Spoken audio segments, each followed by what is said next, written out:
Transient response analysis of RL circuit, जहां पे जो हमने आरएल सर्किट कंसीडर किया था उसमें आपका वोल्टेज सोर्स कनेक्टेड रहता है। After that we have drive the voltage and current equation when the voltage source is connected to your resistance and inductance. तो इसलिए जो आरएल सर्किट हमने लास्ट लेक्चर में पढ़ा है उसे हम बोलते हैं that is driven RL circuit. जी हां, जब सोर्स कनेक्टेड है तो उस केस में हम इसे बोलते हैं ड्रिवन आरएल सर्किट। अब इस लेक्चर में हम लोग आरएल सर्किट के ट्रांजिएंट रिस्पांस की बात करेंगे, but now I have written source free और नॉन ड्रिवन आरएल सर्किट। अब नॉन ड्रिवन आरएल सर्किट क्या है, कैसे वोल्टेज और करंट इक्वेशन इसमें कैलकुलेट करने वाली है, वो चीज जानने के लिए अपना लेक्चर स्टार्ट करते हैं on transient response analysis of RL circuit source free. Source free RL circuit और नॉन ड्रिवन आरएल सर्किट, पहले मैं ड्राइव करने जा रहा हूं current equation. So here is the network. अब आप इस नेटवर्क में देखोगे, अगर मैं लास्ट लेक्चर आरएल सर्किट से इसे कंपेयर करूं तो वहां पे स्विचिंग कैसे होती है। बिफोर स्विचिंग अगर मेरा स्विच ओपन रहता है तो सोर्स कनेक्टेड नहीं रहती, जिसकी वजह से हमारी इनिशियल कंडीशन क्या आई थी, 0 आई थी।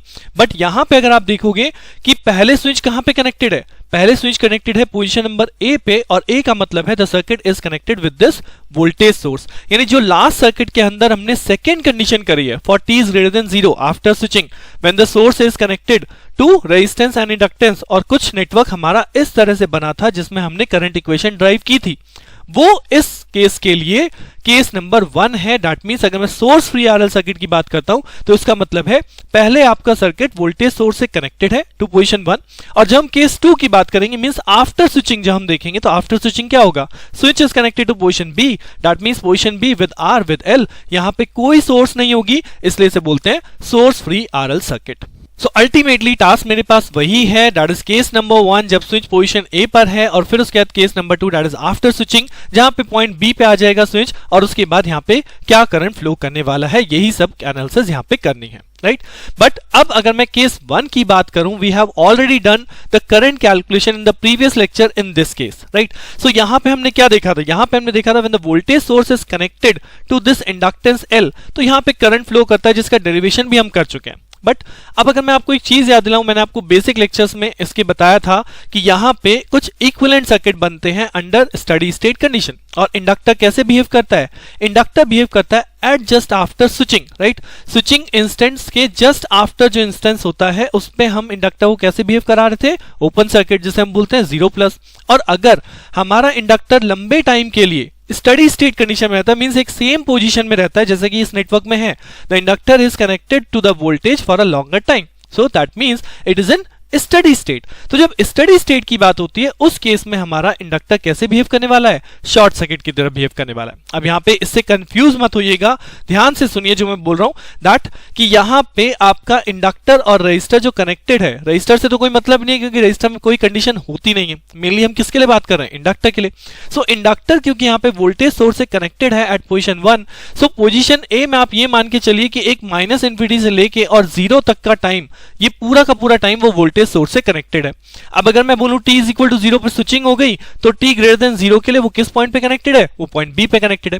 दैट मींस ये भी तो एक पूरा का पूरा इंटरवल है ना, लॉन्गर टाइम इंटरवल, तो इसलिए हम यहां पे बोल रहे हैं कि the circuit is connected to voltage source for a longer time, that's why it is in steady state. And when the circuit is in steady state, right, तो स्टडी स्टेट में कैसे बिहेव करेगा inductor, short circuit. That means जो हमारा case 1 है, अगर मैं इसमें इंडक्टर को शॉर्ट सर्किट कर दूं, then I can calculate the value of IT and it is simply nothing but V/R, जिसे हम क्या बोलेंगे, जिसे हम बोलेंगे initial condition across inductor. Because ये जो हमने करंट कैलकुलेशन करी है, कब करी है, जब हमारा केस 1 है और इसके अक्रॉस इंडक्टर में क्या करंट फ्लो कर रहा है, that is IT I0+, that is V/R, right. तो कंफ्यूज मत हो जाइएगा कि मैं यहाँ पे कब स्टडी स्टेट लगा रहा हूं, मैं यहाँ पे कोई नई चीज नहीं लगा रहा हूं, सिंपली मैंने सर्किट में क्योंकि सोर्स ए से कनेक्टेड है, दो टाइप के सर्किट है, एक हमने पहले किया था that is driven RL circuit, जिसमें बिफोर स्विचिंग आपका सर्किट ओपन रहता है, कोई करंट फ्लो नहीं करता, बट यहाँ पे बिफोर स्विचिंग वो एक वोल्टेज सोर्स से कनेक्टेड है,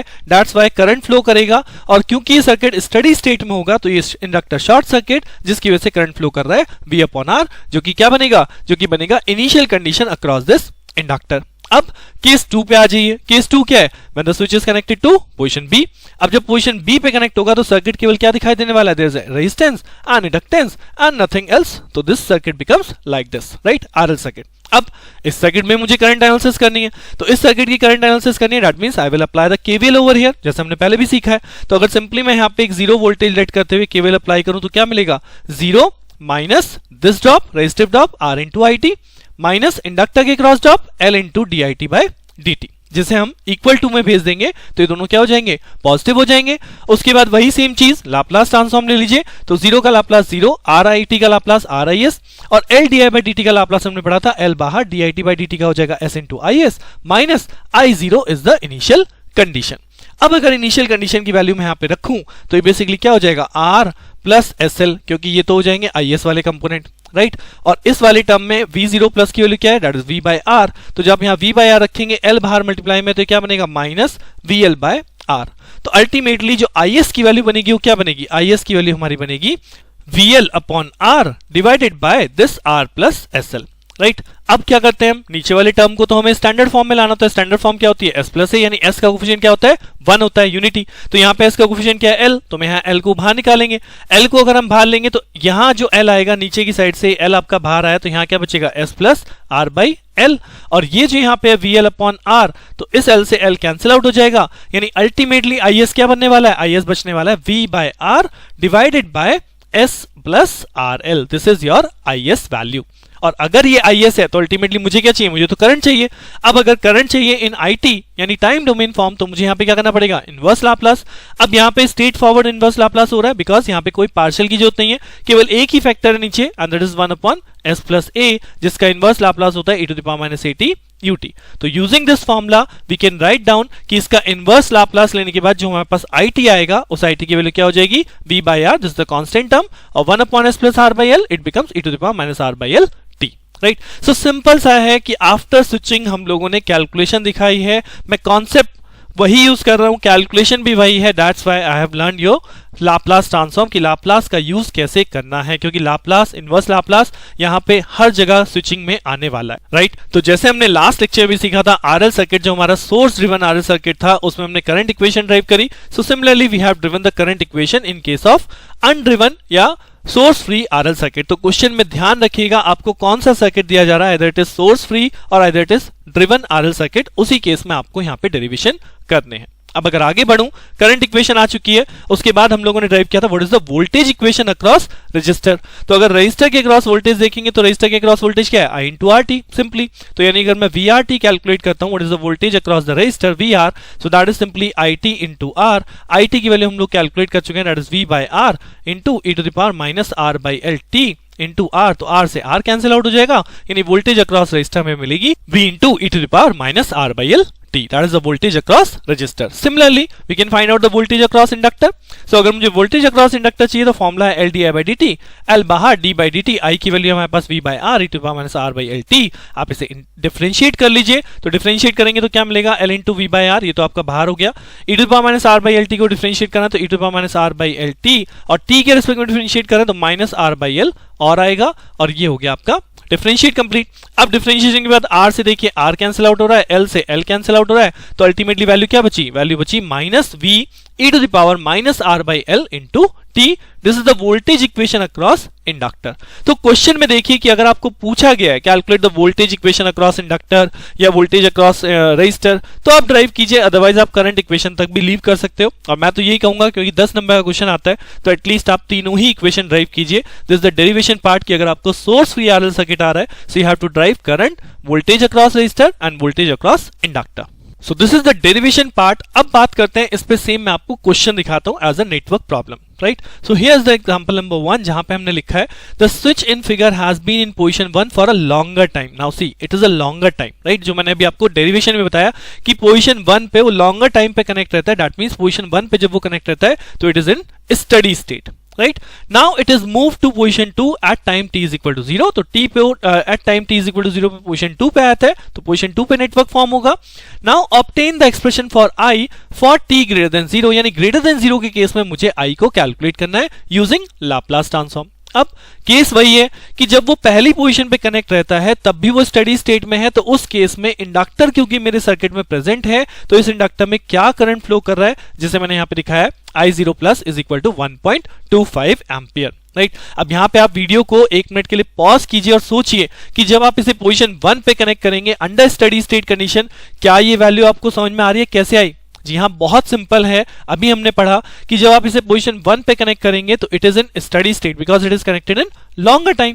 और स्टडी स्टेट पे इंडक्टर कैसे बिहेव करने वाला है? इंडक्टर बिहेव करने वाला है शॉर्ट सर्किट। तो अल्टीमेटली ऐसे दिखाई देने वाला है कि ये शॉर्ट हो गया, ये स्विच पोजीशन 1 पे कनेक्ट हो गया, ये आपका 40 ओम का रेजिस्टर है और ये आपकी 50 वोल्ट की बैटरी है। दिस इज द करंट जो हमारा फ्लो कर रहा है, जिसे हम बोल सकते हैं I0 प्लस और I0 माइनस। राइट, सो I0 प्लस सिंपली हो जाएगा 50/40 and this is nothing but 1.25 ampere, जो कि हमारा बन जाएगा initial current across this inductor for case number 2। Case number 2 कौन सा? जब ये स्विच 2 पे कनेक्ट हो जाएगा। Right, so now case number 2 connect कर लेते हैं। तो केस नंबर 2 जो हम कनेक्ट करेंगे पोजीशन नंबर 2 पे कनेक्ट हो जाएगा स्विच, तो सर्किट कैसा दिखाई देने वाला है? सर्किट कुछ ऐसा बन जाएगा, 10 वोल्ट की battery, here it is 40 ohm and it is 20 Henry inductance. अब अगर मैं यहाँ पे केवीएल अप्लाई करूंगा, सेम चीज केवीएल अप्लाई करना है। हमने प्रूफ में देखा कि यहाँ कोई सोर्स नहीं था, राइट, बट मैंने यहाँ क्वेश्चन में सोर्स भी दे दिया, तो ऐसा कुछ नहीं है कि मैं प्रूफ को क्वेश्चन से बिल्कुल सेम टू सेम रिलेट कर रहा हूं। I am giving a type of the question on that कि आपको नेटवर्क में भी अप्लाई करने के लिए आ सकता है, आपको डेरिवेशन भी आ सकता है। अब तक लास्ट ईयर के 2 पेपर में डेरिवेटिव क्वेश्चन ही है इस पार्ट से, बट मैं आपको न्यूमेरिकल दे रहा हूं सो दैट कि अगर आपके पास नेटवर्क भी है तो कोई अलग पैटर्न से सॉल्व नहीं करना, जो हमने सीखा है वही यहां पे भी अप्लाई हो रहा है। राइट, केस 1 हमने इनिशियल कंडीशन कैलकुलेट करी। केस 1 हमेशा इनिशियल कंडीशन चेक करने के लिए होता है बिफोर स्विचिंग, और आफ्टर स्विचिंग आपका फाइनल रिजल्ट आता है। तो ये आफ्टर स्विचिंग वाला सर्किट है। अब अगर मैं इसमें केवीएल अप्लाई कर दूं, सो फॉर केवीएल यहाँ पे इनिशियल वोल्टेज लिया 10 volt, 10 volt is the initial voltage minus the resistive drop that is 40 into IT minus 20 that is L into di/dt। तो वही सेम फॉर्मूला है, that is 20 dit/dt is equal to 0। अब क्योंकि Laplace है तो differential equation बनती है, Laplace बहुत इजीली सॉल्व करता है।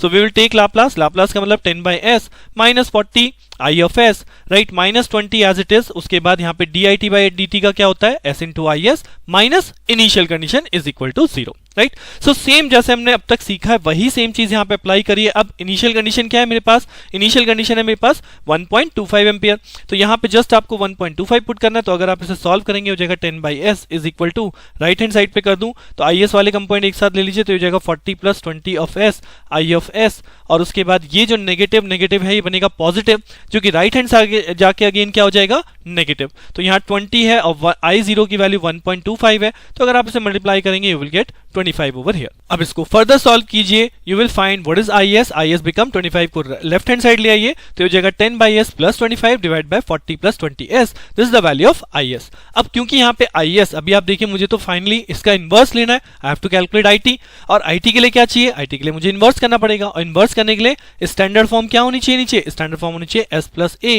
यानी s का कोफिशिएंट यूनिटी होना चाहिए। तो यहाँ से क्या कॉमन लूंगा? यहाँ से मैं 20 को कॉमन करूंगा, तो अगर मैं 20 को कॉमन करता हूं तो ये देखिए क्या हो जाएगा, ऊपर भी एलसीएम ले सकते हैं, 10 plus 25s divide by s divide by, यहाँ से आपने 20 को कॉमन लिया, ये हो जाएगा s प्लस 2। सो यहाँ से ये s जो है नीचे आएगा, अल्टीमेटली 10 से डिवाइड बाय 20 हो जाएगा, तो 10 डिवाइड बाय 20 हो जाएगा 0.5 plus 25 divide by 20 that is 1.25 of s divide by s into s plus 2, जिसको अब आपको फाइनली क्या करना है? अब आपको करना है इनवर्स लाप्लास, और इनवर्स लाप्लास करने के लिए यहाँ पे क्या लगने वाला है? बिकॉज देयर आर 2 फैक्टर्स, तो यहाँ पे पार्शियल आपको यूज करना पड़ेगा a upon s plus b upon s plus 2। यहाँ से सॉल्व करिए, और सॉल्व करने के बाद a और b की वैल्यू को कैलकुलेट कीजिए, you will find the value becomes like this, that is I of s is equal to 0.25 divide by s plus 1 upon s plus 2। तो ये वैल्यू आपकी जनरेट होके आनी चाहिए। अब ये कैलकुलेशन मैं आप ही के ऊपर छोड़ रहा हूं, आंसर मैंने आप लोगों को दिखा दिया, सो दैट a और b को कैलकुलेट कीजिए। बहुत सिंपल सा पार्शियल है, अब तो आप लोग कर ही चुके हैं। सो पार्शियल अप्लाई कीजिए and check whether you will get this value और not. And after this as usual हमें क्या करना है? Inverse Laplace. अब इनवर्स लाप्लास मैं इजीली कर सकता हूं, यहाँ पे 1 अपॉन s की टर्म है, तो इसका इनवर्स हो जाएगा सिंपली 1 दैट इज 0.25, और यहाँ पे 1 अपॉन s प्लस 2 है, तो as per standard formula 1 upon s plus a says e to the power minus at ut, तो ये हो गया e to the power minus 2t ut। So this is the required IT जो आपको find out करना था in this question, जो कि हमें क्या कहा था?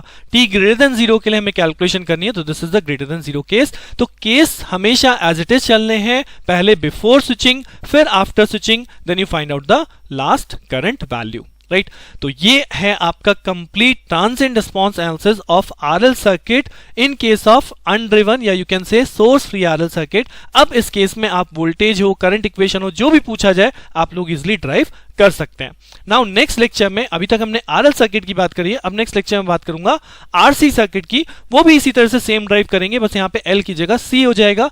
ड्रिवन भी लेंगे, नॉन ड्रिवन भी लेंगे। सो जैसे हमने सिमिलर आरएल पढ़ा है सेम उसी मैनर में हम लोग आरसी पढ़ने वाले हैं। तो आरसी को जानने के लिए बने रहिए मेरे साथ। मिलते हैं नेक्स्ट लेक्चर में। Keep practicing. Thank you.